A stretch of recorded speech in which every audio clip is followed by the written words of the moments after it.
The views and opinions expressed on this show are those of the host, guests, and callers who are responsible for their content and do not reflect the opinions of In Touch Radio or its staff.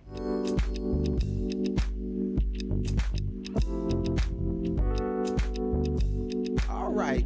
Good morning. Good morning. Good morning. This is Attorney Clinton Parrish, and you're live with In Touch News Radio.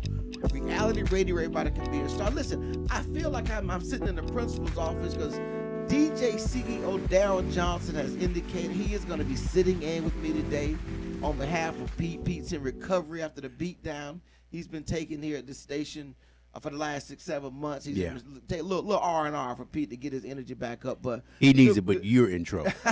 Good morning, Daryl. How you doing this morning? I'm good. Good to be here. Listen, I'm always excited when somebody's new to be here because it's almost like I'm sitting out on my back porch. I got me a nice glass of ginger ale with a splash of cranberry juice, and I'm watching the ducks fly across and the birds and the hawks and whatever's happening, and I'm just having a conversation. So I'm just excited this morning to have you here with me. And I'll tell you something. I'm always touched and interested when I see what people are reading.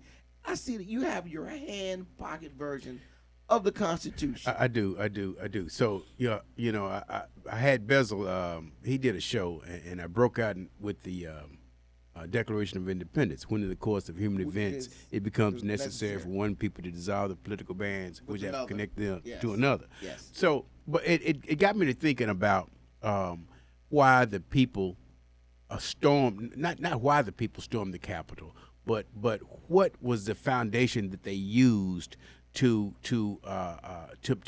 in their minds make it legit. And so further down in the Constitution, it goes to say that whenever any form of government becomes destructive of these ends, it is and these ends is the right of the pursuit of life, liberty, and pursuit of happiness. So it says that it is the right of the people to let me get back to it. It is land shall hold on.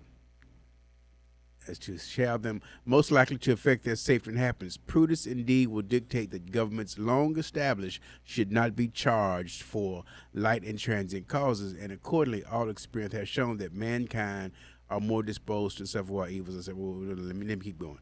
But when a long train of abuses and usurpations pursuing invariably the same object evinces are designed to reduce them under despotism, it is their right, it is their duty to throw off such government and to provide new guards for their future security. So I'm thinking to myself, do these people believe that this government has kept them from having life, liberty, and the pursuit of happiness, and they think it's their right to overthrow it? That is a fundamental principle founded in the American experience, and to legitimize breaking away from the king at the time, they had to explain to the world why. Because around the world, everywhere you went, you had kings. Okay. So if you're gonna break away, because they had to set a standard. Look, if we're gonna break away from the king of England, we better explain to the king of Spain, to the king of France, to the czars in Russia. We better explain to everybody who's in a similar situation why we are doing this, or else they will band together and just say, no, you got to go back. Right. Because if you do it, guess who else is going to do it? And shortly after that, what happens in Haiti? Shortly after that, you have the Caribbean. You start to have these fights for independence ripple around the world. That was one of the things they tried to, and I was saying before that when we first started, I'm always amazed at what was not in the Constitution, how this was created. The other thing I would say, I doubt very many of those people that were storming the Capitol have ever done what you're doing. Read the Constitution. They probably heard some people tell them some parts about it, like you just did. But they probably have never sat down and actually. Because first of all, it's a difficult read. It's a difficult read. It's a very, very difficult read, and you almost need someone contexting the reading. And the question becomes, then who is context? But I thought it was right, enlightening to see that you would take the time though, and really look at what's happening, because we're in a moment now America's done such a horrible job of teaching civics Right. that most Americans do not know the basics of the Constitution. You know why? Why? It becomes immediately contradictory. It talks about liberty and freedom. Right. You ever heard me tell that skit about how they were doing No. those fellas up in Philadelphia? Leroy Sambo and Bojangles were working. You know, they were working the room Okay. while the Declaration was being made, and they were the slaves of the actual people. Thomas Jefferson, and John Hancock, those fellas, George Washington. They were the actual slaves. Leroy Sambo and Bojangles. You know, a couple other fellas were there too. They were working the room. You Okay. know, they're as attendants. They're slaves. Right. But they understand English. Okay. And they hear these words: life, liberty, independence, pursuit of happiness. And they're sitting there and they start giving each other the high. Yeah. This finna be good. Are we about to get up out of here? Yeah, this gonna be good. And immediately when they finish, they realize, wait, no, we weren't talking about like freedom for everybody. We're just talking about for us. Yeah. Immediately, it's in contradiction. Before it's even finished, it's already in dispute. And one of the arguments that gets made about this is it was a compromise. All of it is about a compromise. And the backdrop to that is the World War that's going on. The World War that was being fought and the fear. England had just ended slavery. Okay. In England. It had not in the colonies. In its properties because it was making money off those folks. Right. And there was discussion about, well, how do we figure this out? How do we do this? Well, that was one of the undercurrents of the drive, and we find that in the 1619 project. That is a big component of why these fellas thought we need to move now. We need to move right now before we lose the power economically of what we have. But America's done such a bad job of teaching civics. Most people have no idea how their government works.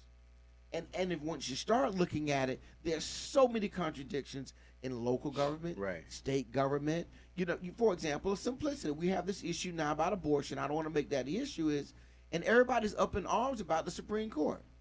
Well, they're not supposed to be making laws anyway. Why are we not up in arms about the lack of legislation laying out how America would deal with this? Well, the Supreme Court is not. It does not make laws. They don't make laws. Any laws. That's all legislation. They interpret the laws that are written. And so what they're interpreting, they shouldn't even look at Roe versus Wade. It should be put aside. They should look at what statutes are on the books, what legislation has been passed by Congress as regards abortion. Are you saying that what they're doing right now is against what they should be doing? Right. I think they're doing what they have now drifted into doing. It is not what they should be doing. Because what they're really doing is they're taking that Constitution, and that's what they're interpreting. But the Constitution gives Congress the right to adopt legislation, and then they would interpret that legislation. But Congress has not done that. And so what do you? Well, they did Roe versus Wade, right? That's a legal. See, this is in the Constitution now. Okay. The legislative branch makes the laws. It says what the laws are. Okay. The executive branch executes the laws. Okay. The judicial branch interprets the laws, if need be.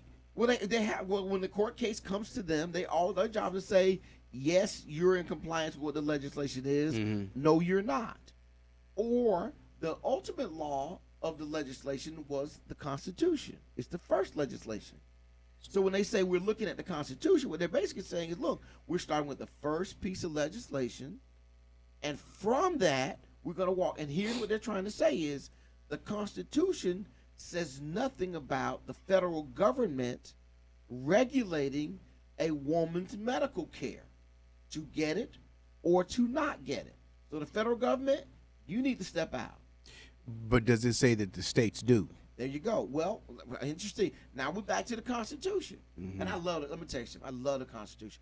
I even took my kids on a trip. We did a case study and did a trip to Philadelphia because I kept trying to explain to them, tell me what was the law before the Constitution. Declaration of Independence 1776. Constitution's ratified in what year? 89. 89. So we have 13 years. Who was in charge? Who ran? What was the law? There were laws, and there were people that followed laws. But what was it? It was something that people just made up, and they went along and they made up something else, and eventually you get to the Constitution. Okay. But the Constitution breaks out how each piece of this fits together, and that's why I'm just so elated to see you reading it. Oh, because people think they're talking about Roe versus Wade. They're not. They're talking about what's in the Constitution. Yeah. No different than if you go back to Brown versus Board of Education, the desegregation case, right? Okay. That they didn't go back and look at Plessy versus Ferguson. They went back to the Constitution because they shouldn't be making laws anyway. But we sometimes do not have the political courage to take on the tough issues like race, religion, women's rights. Things we don't have the courage politically because of. You see, they may come and tear the building down. So it's a very interesting dynamic there. So, and we touched on abortion last week. So what's your thoughts on how it's going to end? Well, my thought would be that it's going to end back at the state level. And one of the issues we had, if we go back and take something like slavery, when slavery ended, the federal government ultimately had to step in because the states would not relinquish their willingness to regulate people's lives the way the Constitution said it should not. It should not be as oppressive.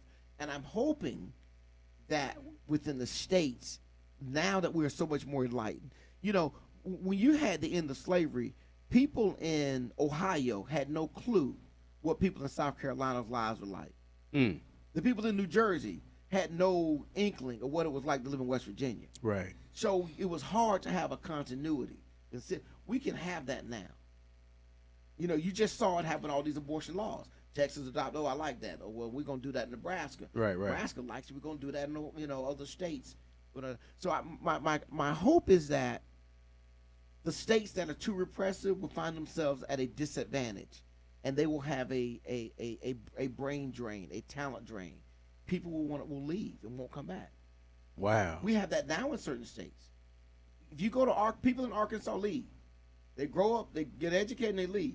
They don't come back and bring their talents and invest. Right. And so I think the states will have to find some way to make themselves more competitive. There just seems such an archaic way of doing things now. I don't. It just. It is. One of them is a lack of trust. We don't trust local government. Oh. If we did, we wouldn't worry about it. We'd say they're going to do something fair. But what we find is that our legislatures oftentimes manipulate the laws locally to benefit themselves. Okay. Which is one of the biggest drawbacks. One of the things that's listen. I'm just beside myself seeing somebody sit down and read. But it is listen. I spent tens of thousands of dollars to have people trying to teach me that thing, and I still can't get past the first paragraph on my own. Oh, come on. Get out with some kind of listen though. As y'all can see, I'm thoroughly excited to be back here. We're gonna talk about some politics in a minute. You got the DJC is throwing out Hunter Biden's name. Did anybody see Kamala? Because I was looking at her. Maybe she be at the Boulay over in Atlanta a couple. I saw her. She was hiding behind the desk. I hadn't seen her. I saw her top of her hair. We're gonna talk about some politics. This is In Touch News, reality radio where everybody can be a star. We will be right back after this message.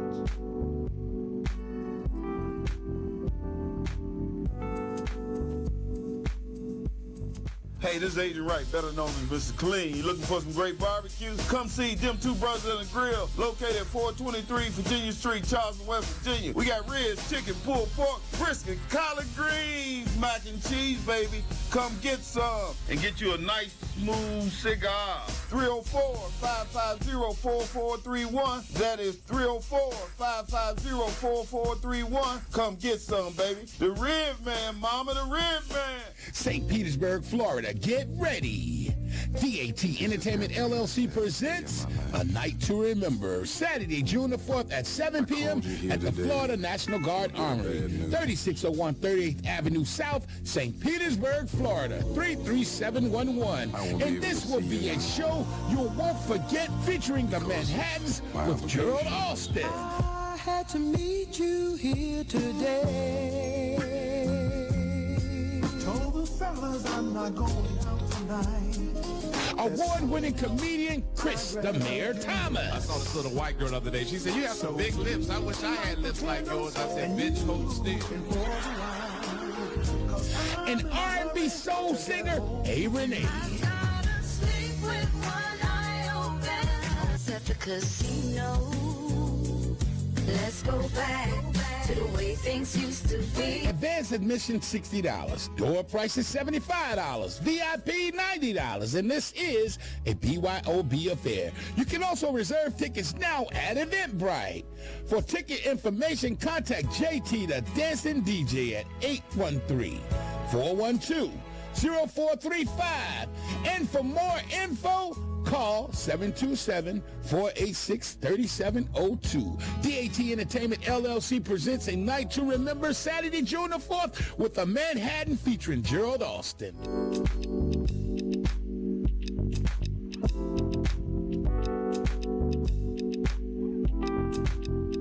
All right, we're back live on Texas News Radio, Reality Radio. Everybody can be a star again. My name is Clinton Paris. I am one of the co-hosts of Fear of the Middle. Listen, I know there's a fear that ripples around the country when you think I'm in the studio by myself, that I'm going to run completely off the rails and go in a ditch somewhere. But trust me. Yeah, that's why I'm here, yo. So we got DJ CEO here to be a barometer. And I had to balance the beam. I had to balance it. Listen, I teased it a little early because I was going to save Kamala for the back end, but Kamala Harris, man, she continues in my mind. I don't feel her presence as much. Sometimes people don't realize the person in that you see in the forefront is greatly impacted by who's over their shoulder, behind the scenes, making sure they stay protected, getting in the right situation, and almost throwing themselves on the grenades before they go off to protect the leader. Right. And I just don't feel Kamala's like she's a Dick Cheney to. You didn't say a Joe Biden to an Obama. I was gonna get there. Okay. I'm gonna leave you alone. I gotta build. I gotta build. We got an hour show. I gotta paint the picture. The people are listening. They gotta see the picture emerge. They think of how demonstrative and forceful you felt his presence. Okay. You know, you mentioned Joe Biden. The picture of Joe Biden striding up to help get through the healthcare legislation, Obamacare, when it was nip and tuck. Right. Here comes Joe Biden going down the hallway, door to door, wrangling votes, that kind of stuff. And I wonder about Kamala. I wonder, is there something because of the race, the sexism, her personality that's preventing her from emerging as this kind of a force? I honestly believe that the White House has her smothered. Quite honestly, I think they're keeping her contained. Because she has the ability to take the lead. Based on what? What are you basing that on? Well, she was the Attorney General of California. You don't just get there. You have to have that ability. You have to be able to get to that pinnacle, and that's the largest group of attorneys in the country. It is. So she's got it. It's just I honestly believe that they do not want her to overshadow Joe Biden, because Joe Biden needs this right now. So trying to compare her with a Biden to an Obama or Cheney to a Bush is unfair, because she is the first female vice president we've ever had. So that in and of itself is more than a notion. So I think Kamala Harris, you'll see a lot more of her in year 3 and 4, but year 1 and 2, it's all about Joe Biden. So let me see if I got this right. Because here's Obama.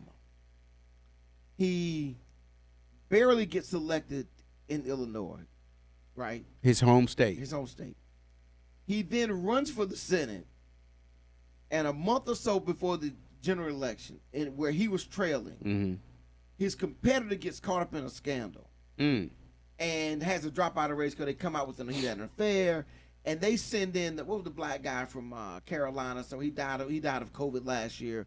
Was a big time supporter of Bush, Herman Cain. They hurriedly rush Herman. They hurriedly rush Herman Cain up there to fill in to run against Obama, and he loses. Obama gets to Washington, and he wants to speak at the National Convention. Help me out. There's an older black guy in California, power broker. I can't think of his name. Oh, yeah. You know what I'm talking about? Yeah, I know. He makes the call.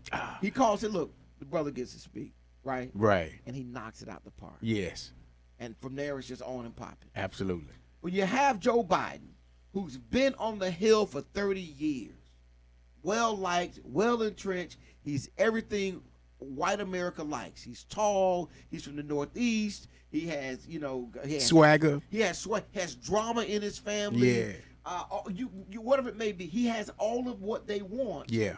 And Obama lets him run wild. Hey, get out there, man, and fight for me. So I can't imagine Obama being more confident to turn Biden loose, but Biden is not confident turning Kamala loose. Yeah, because these are two men. These are two men. Even more so. Hey, so now we got a man and a woman, and so. But what's she gonna do, really? Well, What's she really gonna do? I hate to say this, but stay in her place. Now that would be the sexism piece. Exactly. And I asked that question: do you think there's some sexism at play in how they're handling? It's her? coming from, like I said, it's coming from the White House. Because you got to think about this. This is 200 years of, masculinity, and that's it. Ain't no feminism been in that house. Maybe not in the vice other than the first lady. We've had enough women at the Secretary of State and some other places, and I agree with you that we've not had it. But I would say this: you have to look at the landscape and in the Democratic Party. Okay. And I may be making my argument against our local Democratic Party. You may look more liberal than you really act. Meaning they may talk about being liberal and inclusive and promoting and all this kind of stuff. And Joe Manchin. Yeah. But we may not be really, and I'm just saying that you understand in leadership succession, you lose your vice president as the next person in leadership, it sets your party back, a la Dan Quayle. Right. Well, true. Dan Quayle didn't emerge. He was a weak vice president. So when Bush leaves office, you have to go back to ground zero. You had to go to ground zero. And guess what they did? They brought back another Bush. Well, so the problem is, in my mind, is Joe Biden, while he says he's going to run next year, in 2024, I don't believe in his heart that he is committed to that. And so, because of that flip-flopness in his mind, he's not really concerned about Kamala. She's got to get it on her own. And so, because people around him can see that, that's kind of how they feel too. Well, listen though, but there is nothing more profound than legacy. I don't know if you saw it, and let me give a little toot to myself real quick. Joe don't need Kamala for his legacy. He needs succession. He needs to show I restored the Democratic Party. After Obama we lost. I came back. I won it, and then my vice president won it. That's really what you're looking for. You're looking at, that's what made Reagan so powerful. That's what the DNC is looking for. But Joe Biden ain't. Listen, he's gotten up to bat the third time, and he hit it out of the park. He became the president because he was ready to sit in the dugout and just be done. Well, I don't know, because he was gonna run in after Obama, but his son passed away. Okay, and he's emotionally not there. Okay, I just can't imagine a situation where Joe Biden currently, the Democrats have a very weak bench. You guarantee a loss if he doesn't run, because DeSantis is really strong. He's strong. He's strong now. He's strong. strong. I'm gonna tell you things that we don't get. He's youngish. Yes, he is. He's youngish. Yes. And he's very forceful. He's not backed down on one thing that no matter what he's put forward, he hadn't backed down. He ain't backed on. So that plays well for leadership. People right. like strong. Right. People don't like, the one thing people liked about Trump was, you may not like his politics, but guess what? He didn't back down from nothing. He went to Korea, stepped over in Korea. I'm over here, y'all. So I just believe that if you'll see a different Kamala Harris in year 3 and 4. I think she has right now. She has to do something about her negatives. Oh, and what the only negative that you can see is that she's not present. That's the most, and her presence is not being felt. Okay. Like on none of the major issues right now, do you feel Kamala out front? Like Biden is on an international trip. This would be a great time for her to go visit some refineries and places where they're producing oil and talk about how America's gonna So get more oil production. maybe out you need to be on her branding team. I mean, because really, it's somebody's either giving her bad advice, or she's taking bad advice, or she didn't listen. She didn't listen. She didn't listen. I'm just worried that we're missing a great opportunity to create a legacy that could spur benefits time and time again by what's happening with her. And if she doesn't turn it around, it's going to be we celebrate right now. Everybody celebrates Obama. It's a great accomplishment. Right. We need her to do something so that when she's gone, we're still celebrating her being the first that she won. She did something. Because see, right, the difference in her and Obama is she was selected by Biden. She didn't go out and win it. Oh, he went and won it. Okay. And so to validate being chosen for this, you now need to leave a mark, I think. And I just worry. I'm like, she will leave an indelible mark on the vice presidency. I promise you.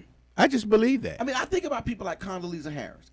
Condoleezza Rice. I don't get into politics, but guess what? She left the mark. She did, and continues to now. When something happens, people reach out to her. Reach out to Kamala. So Colin Powell. Right. He left the. We may not like it, but and so that presence I think is being lost right now. And that to me is a big. That's one of the things that's jumping out at me. Okay. It's really jumping out at me. And I like I said, you want to get Kamala out the way, and then of course since my wife is not AKA, I just Oh yeah, congratulations. Well, thank you, Samantha. Yeah. Listen, I'm real excited about her opportunity. Coming into the D9. Yes. I think there's a resurgence around the country. You have to thank Kamala Harris for that. And I'm gonna go to the organizations. For 20 years, I'm just talking to AKAs. AKAs, that's one thing. They strong. But the one I think is they put out a good product, and they finally look like we're getting this hazing under control. We're no longer talking both sides. Right. We say no hazing. No hazing. We mean no hazing. And anyone who goes off in that direction, they are being dealt with and treated as if they're out of line with the direction these organizations are going. Do you know it's taken 40 plus years for I crossed in 80, fall 80, 1980, and at that time I was a charter line because the old chapter was shut down. And they had to y'all restarted it up. We started up Kappa Beta, and it has taken 40 years to get that kind of thought process about hazing. Yes. Thank God. But we're there. Yeah, we're very, very, very close to that, and so I'm looking forward to her matriculating into the organization, getting the benefits that they spew out.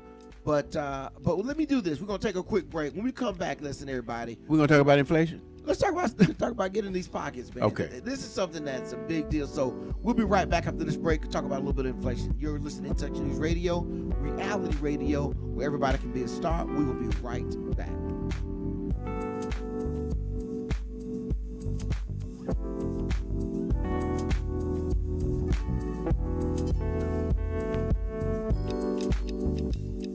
Call Ricky. Ask Ricky. You need medical or a lawyer? I got the man to do the legwork for you. We tried the other ones before, so believe we hunted down 813-248-6300. Everything gon' be okay. Call Ricky, he coming. He taking care of state of Florida. Grab a pen of sundown 184-361-RICK. That's 184-361-425. Never word from the point forward, just recline.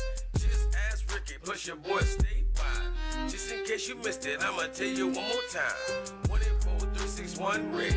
Call Ricky, ask Ricky is a legal medical referral service. The doctors and lawyers in our network are trained in handling auto injury claims and getting you the best medical treatment and recovery. Dial 1-844-361-RICK. That's 1-844-361-7425. Ricky. Ask Ricky. When you've been injured, you deserve help from an attorney that knows how to handle your injury claim. This is Attorney Clinton Paris from the Law Office of Clinton Paris. For over a decade, I worked for insurance companies, and now I use that knowledge and experience to help people that have been injured. For a free consultation, call me, Attorney Clinton Paris, at 813-413-7924. That's 813-413-7924, or at parislawoffice.com. At the Law Office of Clinton Paris, we take the pain out of being hurt. Offices, Riverview.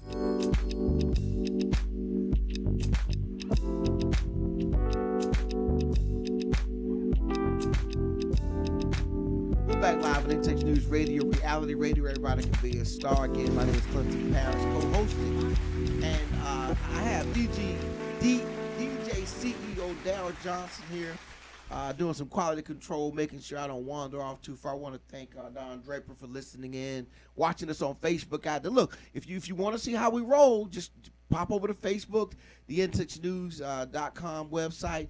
Also go to the Intex News website. You can look at all the articles. See, Intex News, DJ CEO, one of the things I like about it, it's a multimedia faceted company. And, Yes. and your vision to put something like this together, to bring it to our community, to bring it to our citizens. We have the print version where companies, if you're out there and you want to be known, hey, you can put an ad in the paper for all the events that are happening locally. Also, if you want your name to be called out and be heard about when we're on the air, you can buy time on the station. So I really commend you. Music, current events, politics, you all cover a gamut of subjects in various media that I think benefit the community worldwide. Well, we appreciate it. We try to entertain and we try to enlighten the community. Yeah, so you are doing a fine job, DJ CEO. Thank you, brother. Sitting in for Sweet Pea. Appreciate Okay, it. so I was telling somebody that, look, Joe Biden is in serious trouble. You know why? Why? Every time people go to the gas station, they think about what kind of job he's doing. That crosses all political lines. Yeah, because now when you could go by the gas station and just put, when you really tight, put $2 in, now you have to put $10 in. What you gonna do? What you gonna do with the $10? Drive Well, to the next pump? Well, yeah, exactly. It's two. What you gonna pull over to the next It's pump? 2 gallons of gas, and you already know, man. Okay, I got 2 gallons of gas. Here's the bad part about What's that. the bad There is part? no relief in sight. No. Now, unless, which is not his nature, I'm gonna just say if Trump was in office, any idea what you think Trump would be doing right now? What do you think he'd do if he was in office right now? He started calling out the gas companies. He had called for a meeting in the White House. He'd make them sit at the table. First, he'd tell them when the cameras start, y'all go around the room, talk about what great job I'm doing. Exactly. First. Yes. And then second, you need to tell me how you're going to pump some more oil. That's it. He'd start with that. Yeah. And Biden just seems to think that he's going to let natural market forces. He may not realize the oil companies, they're making more profits than their profits are through the roof. Then they have They are through the roof. And the roof is on fire. But they are making more money. So, and most people don't realize there are very few products that don't have some petroleum in them. Absolutely. Every piece of plastic, anything with a finish on a surface, any kind of paint, any kind of mold, any of that stuff, you've got petroleum in that. And then you got different levels of petroleum for various things. Like there's gas for your car, Right. but then there's heating oil. Right. Then there's propane gas. Right. There's so many ways that our lives are dependent on. Petroleum. Right. And so it's cost is influencing pricing. So if you're sitting at home and you're thinking, well, I really understand how this inflation stuff works. Let me tell you what inflation is. It is the cost to buy things over a period of time and the change in that price. So we're at 8.3%, I think, of inflation. Do you think it's gone so far now that Biden is done? No. It hasn't. Because people understand, well, people that are of age understand how inflation works. And so if you've lived in times during inflation, you know that, okay, it's going to eventually come back down.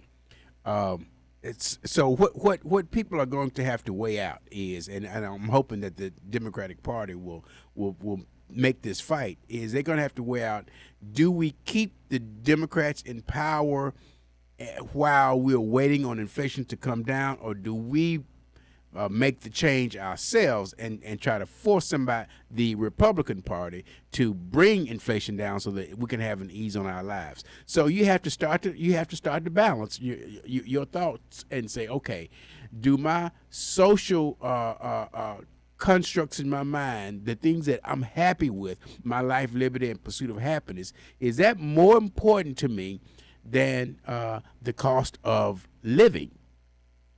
Just the cost of living, or do I need to stretch out the cost of living because it's important that my liberty and my happiness is maintained? That is a very enlightened and I won't say privileged, but you have the option of contemplating that. But the single mother with 3 kids has got to run back and forth to daycare and she's barely getting by. She ain't thinking like that. She's thinking somebody needs to do something about this gas price. No, she's thinking like that. I need to get some. I need to drive across town to get baby formula. No, she's thinking like that now. She can't think down the road, especially with abortion being on the table. I'm telling you, that ain't it. Most women don't even think about abortion. Huh? Most women didn't think about abortion. Oh, so it's just the men that think about it. No. Okay. They've just made it into an issue for us to think about. But most women, they don't think, in particular the black community, we don't harp on. It's there, but we don't harp on. Listen, it's not like we talk about abortion and education. These are 2 things that's got to happen. Okay. We believe education changes your life. Yeah. Abortion, I can deal with that. You know why? Why? Because we have. Yeah. We've been dealing with babies being born unexpectedly. You have lived during the time when we had it. When you had it. See, you have. But it don't look like anybody using it, because I went to one of my tenants yesterday. Okay. And she's sitting there about to pass. I'm like, what's wrong with you? And she goes, my daughter pregnant. And I'm thinking, with all the stuff y'all got, see, that's the privilege that you have that's about to be taken away from. No, I think there's stuff. So right now, you've got so many things up. See, I understand abortion in the 50s and 60s. You think you do? I'm gonna tell you why. Why? The pill wasn't prevalent. You didn't have Norplant. You didn't have the day after. You didn't have proficiency of vasectomies. You didn't have tubal ligations weren't the standard. Daryl, almost every man I know over 40 is fixed. Hallelujah. 90% of the men I know over 40 like, man, anybody fixed. You get to 40. What are you at now? 36, 30, 32? You 40? 40, well, you'll be getting some. The fear factor go, oh, wait a minute. That can't happen. The fear gonna get you. Wait to baby number 4. What you miss on baby 4. You think it's coming and it was a false alarm. You gonna go, you know what? You ain't gonna catch me with that. Hello. I'm just telling you. So that's why I'm saying you didn't have all these things you could do. So like my mama said, if you show up with the baby, you wanted a baby. Well, so what you gonna tell your son when it happens? He been told. Okay. You get a baby that you want, and guess what? You can deal with that one. Or he's going to be thinking, man, we could just get this abortion. How many kids your parents have? 7. All right, my mama had 9. You had what? 3, 4? I had 4. We had 4. I wouldn't even consider going nowhere near 5 or 6. I can't afford them. But guess what? Well, I thought about 5 now. I wasn't thinking about 5. Man, I thought about 5. Shaking like a leaf. I thought about 5. Hey, man, listen. But I'm just saying, though, so you have all these ways to prevent having a baby now that you didn't have when Roe versus Wade was decided. Yeah, but those ways are about to be gone. No, I can go get condoms. I can get a vasectomy. I can get Norplant. I can run all this list of things down. Oh, man, all those things will be gone. Why? What makes you think that? Why would they get rid of that? In connection with abortion, though. Because they want babies any way they can get them. They don't want you putting no condom on. Hold on, sir. So you think this is about actual birth rate? Yes, without a doubt. That's all this is about. About increasing the birth rate. Absolutely. All right, so I'm going to push back on that a little bit because typically minorities and poorer people have more kids. Right. But the people deciding this are more affluent white middle class folks. Absolutely, and they're having the least amount of kids. But why would they want poor people? They don't care about that. But that's what they're promoting. Because the rich people, they'll still go get their abortion. They don't care. They don't care about poor, because all they do is they find a way to eliminate poor people. They kill us. Well, I won't say I get exploit us. Okay, and kill us. And kill. Okay. Let's just be true. I get okay, it may be small numbers, so anyway, but it's numbers nonetheless. The average person there going think, man, my only defense against having an unwanted child is I need access to an abortion. And they're not thinking that. They're thinking, well, man, I better be, my condom game needs to be a little tighter. Or we're going to go in, honey, we're going to go ahead and you get the tubal ligation, or I'll go get the vasectomy. One of us will go get That's sick. going to be against the law. I know you find it hard to believe, right? I find it hard to believe. Okay. I find it hard. I don't. It's not going to affect you, Clint. It's going to affect your children, though. But why would they get you? And I get the birth rate issue. Okay. I get the concern about that. Okay. And if it's because my thought would be, hey, I want poor people and and minorities. I want y'all having as many abortions as you can have. Stop parading in here all these kids that you can't take care of. If they wanted that, then why are we at Roe versus Wade? Now you back to something else. I think this is just about symbolism and governmental power and control. I think that took over COVID too. That's another whole show, my dude. A lot of what we got around COVID was just about government exercising some of its strength. I mean, this abortion thing, they've been pushing this for the last 50 years, and they finally got it. I think what it is like, you have to be careful what you ask for. Because if you look at abortion trends, those numbers have been trending down, and most people now realize we don't need that as a birth control method. Okay. We don't need abortion. Abortion is like the backstop. You got so many other ways before you get to that one. That if you didn't want to have a child before, you were just watching the calendar. Well, but as time has gone on, we've increased all these different ways. But the thought process on abortion, wait. First of all, are you stashing the Facebook page? Because Don Draper's out here saying What'd he say? What'd he say? He says it's about increasing the birth rate. Oh. And I'm trying to figure out why would middle-class white folks increase the birth rate or protect the birth rate for minorities and poor people? It's not about, they don't care about how many of us are born. All they care about is how many of them are born. Right. And it's not enough. In percentage-wise. Let me say this, though. What's that? Are they having the abortions? What do you mean they? Yes, they are. And are white folks having abortions? Yeah. Yeah. Now, and because they can afford it. They're either having abortions or they got all this contraception. They ain't got to have no children. Right, exactly. So they can afford, but they'll be able to afford to go to California and get an abortion, come back. No. Not if, we'll have, 12 states? Yeah, you'll have some states. We'll have some states that's going to allow it. Like Nevada weddings. You go get an abortion, come back. So, all I'm saying is that, and even with the rich, or should I say middle class, because we ain't really got no middle class. We don't really have a middle class, let me be grammatically correct. They're not going to be able to do like you think they're going to do if they overthrow Roe versus Wade. It's just the beginning of a lot of other liberties about to be taken away. And that's what I'm. That's if. And I think that's more about conditioning, about governmental control, conditioning people that your government can control your lives and influence your health decisions more so than you realize. But think about this: we let people decide if they want to die or not, but we can't decide whether you have an abortion or not. It seems inconsistent to me. We put people to death in a system that we know is probably about 13% wrong. That with you go to death, the chance of it being wrong. But we'll do that with confidence. But we don't trust people to make their own. I think it's about government control, though. Okay. I think that piece about. But I think the bigger issue for Joe Biden though right now is I think the inflation is gone so far for him. He's almost done. He's almost. This feels like 68 with Johnson.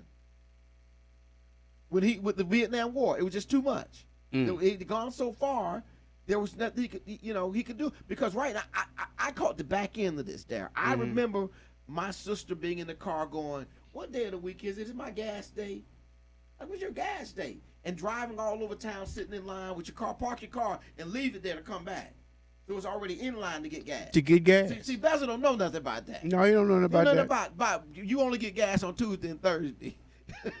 Am I lying there? No, and you better hope that gas station you like to go to doesn't run out. Got some gas over there. It ain't like it was now. But you have to go on certain days to get your gas. That's the only day you could go. You know, so people had forgotten that, but Biden is not aggressively coming out saying we're going to fight inflation. How are you going to fight inflation? How? What are you going to do? And I think his strategy right now is just to keep putting other, he over in Asia, he's just trying to keep putting stuff so people don't think about that extra $2 a gallon that they're paying for gas, or that extra 65 cents they're paying for that milk. He didn't think about. What's that? Russia just turned off the gas to Finland. Just turned it off. And America needs to be yelling and screaming, we got you covered. We got you covered. We need to yell and scream that, and Joe Biden is not. He's trying to leave this thing to Europe to handle, and by doing so, we're going to suffer. He's going to be out of office. Well, I think he's giving Europe an opportunity to lead, because America can lead. I think he just wants them to show the most of it, and then we just come in and backfill for them. Well, let me just say this. If DeSantis told Bezel, I will guarantee you $2 gas prices for the next 4 years, he's going to get your vote, right, Bezel? Bezel said, yeah. They want to do it. But, and think about that. And if I was running for president, that's why I come out and say, everybody, hey, vote for me, and I'll bring you $2 gas prices. And they're going to say, how you going to do it? I'm going to tell them to go to the oil companies, go pump all the oil you can. You can pump it anywhere you can. That's what I'm going to go do. And guess what? What? People going to add you're going to lose you're going to lose the environmental people. I lost them already, man. They sitting home now. Listen, I appreciate you, DJ CEO. Yeah, man. Listen, everybody, man. I got to check out a little bit early. I'm going across town to a legal redress workshop. Yeah. I'm going to do something I rarely do. Wait a minute, you saying, is it free? It's free. Oh, no. I'm giving away free legal advice at Allen Temple Church over in so can I just walk in right? Walk in the door. They over there right now. They've been going all morning. I'm on the 11 o'clock session, so I need a little transition time. Okay. So if you're listening out there and you're in the community, please drive by Allen Temple Church. A bunch of lawyers sitting around trying to figure out what they're going to do with themselves if you don't show up. So appreciate you sitting in, Bevel, as always. This is In Touch News Radio. Reality radio, everybody can be a star. I will be back next week. Peace. That is